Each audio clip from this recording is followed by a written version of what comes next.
Hello guys, welcome back to another video. I'm back working on my 2008 R56 Mini Cooper S with the N14 engine. Now, what am I doing today? So essentially I'm going to be swapping out the oil pan gasket, or the SUMP gasket as it's known in the UK. So why am I swapping this out? For many of you, you probably know that I rebuilt this engine, fully stripped it down. I've done the entire works in this engine. Yeah, completely rebuilt it. Obviously, during that rebuild process, I replaced the oil pan gasket. So why am I back here replacing it again today? So I guess we should start at the oil pan itself. And if you have a look, don't know how well you're going to be able to see, but there is quite a fair amount of oil around the edge of the oil pan, and in particular on the bolts. See that? And I thought, okay, maybe there is a good chance that one of the gaskets that I installed on this engine has failed prematurely. Maybe I installed it wrong.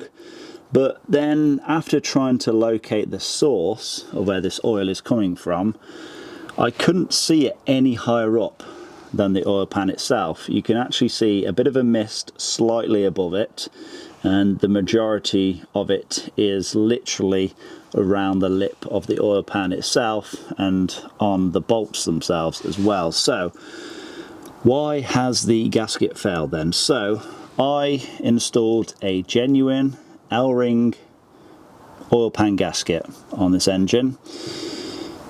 Was that the right thing to do?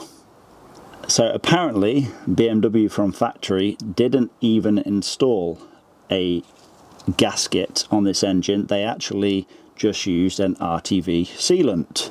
Did I know this? No, because when I disassembled this engine, it in fact had a regular style gasket on it. So of course, me being me, I ordered the exact same gasket what was on here.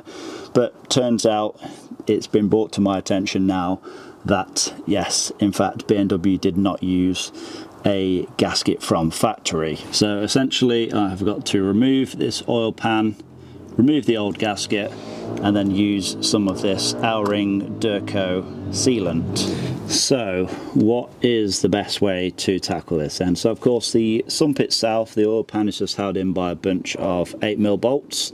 So I guess we should start in removing those. I think it may be a bit tricky when it comes to the bolts that are on top of the catalytic converter, the downpipe. So if I'm going to have to unhook the exhaust, I don't know yet. I'm going to try and do it with everything still in place. So yeah, I'm just going to get cracking, see if I can remove those 8mm bolts, and then see how we get on. Oh, I should probably point out, because I know there is going to be at least one person watching this that wouldn't have done so, but of course drain your oil pan first. As you can see, here's all of the old oil in here. So yeah, make sure you drain the oil pan first before you do this, otherwise you're going to have a big mess in your driveway. So then I have cracked all of the 8mm bolts loose apart from two, and it is of course the ones covered by the exhaust. So there is that one there, and then pretty much the same on the other side as well. So to remove them, I'm just going to use a regular 8mm spanner wrench, and then once it's cracked loose, I'll just use a ratchet spanner on it. Okay, so that really wasn't too bad. Managed to get those two hidden bolts removed. Again, just used a combination of a regular 8mm spanner, and once it was cracked loose, just got the ratchet spanner on it. They shouldn't be tight anyway, they're only torqued up to 12 Newton meters. So yeah, all that's remaining now is just 4 bolts. I've just left the corner ones in, so we'll get those removed.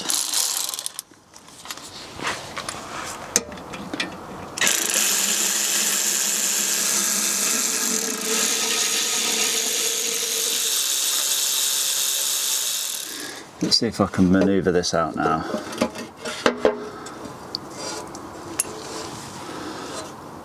Okay, I'm just going to leave that on the ground just to let the oil drip out of the oil pump.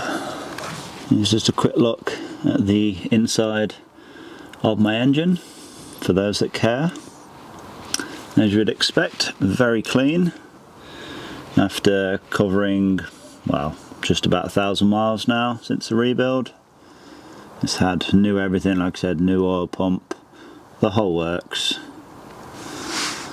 Let's just check, make sure we don't have anything mysterious inside of the oil pickup.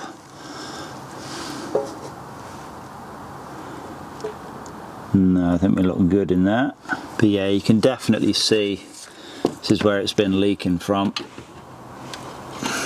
It's kind of hard to get the light in there, but yeah, it's literally clean just above the oil pan, and then just at the side of it there's all this residue that's built up.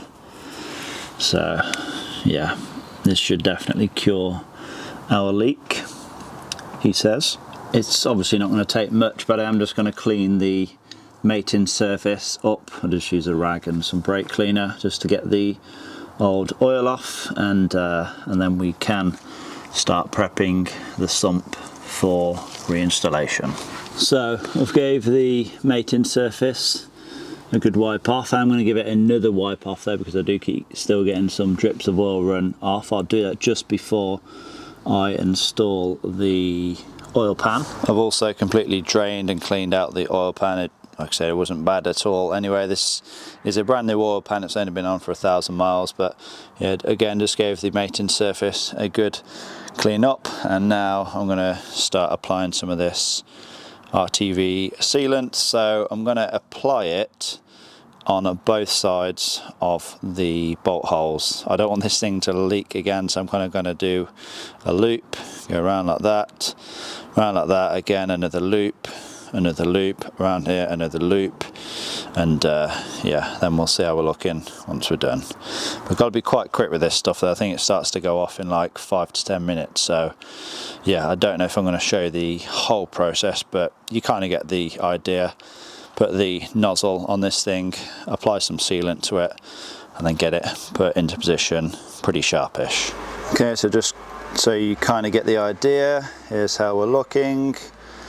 Again, doesn't have to be a masterpiece.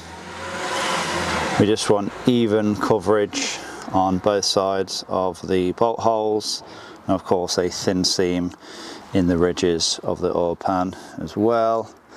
But yeah, need to get this now installed onto the engine.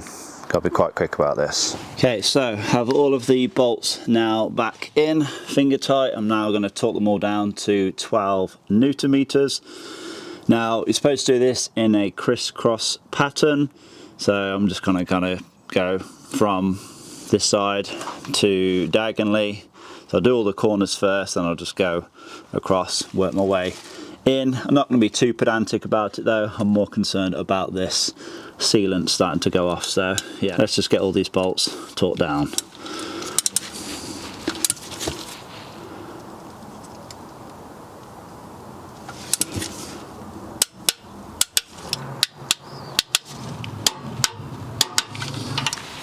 And so there we go then.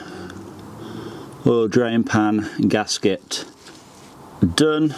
I'm now going to leave this for 24 hours. I'm in no rush. I'm sure it'll be good to go in just a few hours, but yeah, I'm going to leave this completely dry now for a good day or so, and then I will of course add fresh oil. So then, around 24 hours has now passed. Here is how we are looking under here. Everything looking nice and clean, nice and dry. I've sprayed under here with some brake cleaner as well. I also, done this off camera of course, replace the blind plugs as well. On the bottom of the engine they cover the mains bolts.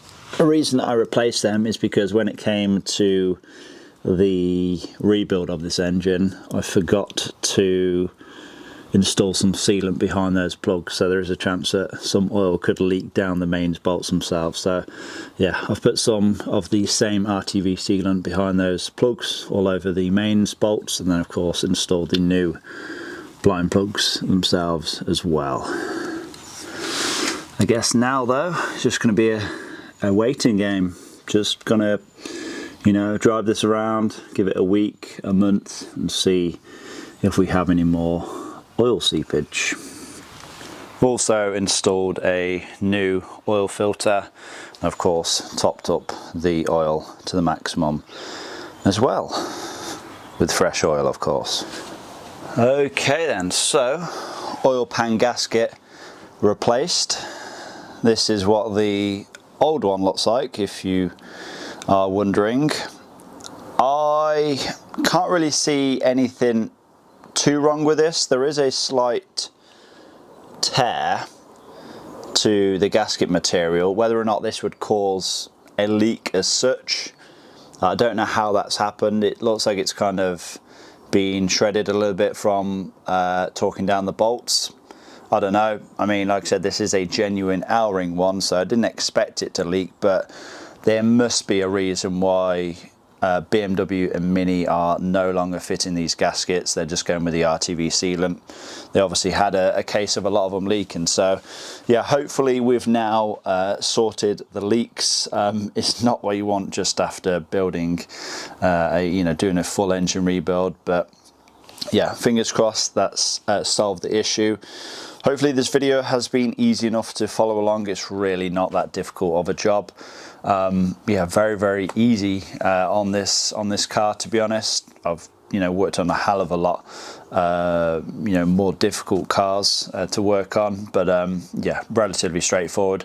I'll try and find a link to the RTV sealant that I used. It was that L-ring Durco sealant. Seems to do the job quite well, and yeah, I guess we'll just have to wait and see. But yeah, hopefully you've all enjoyed this video anyway. Please remember to give this video a like, leave a comment down below, subscribe if you have not already done so, and I will see you all in that next one.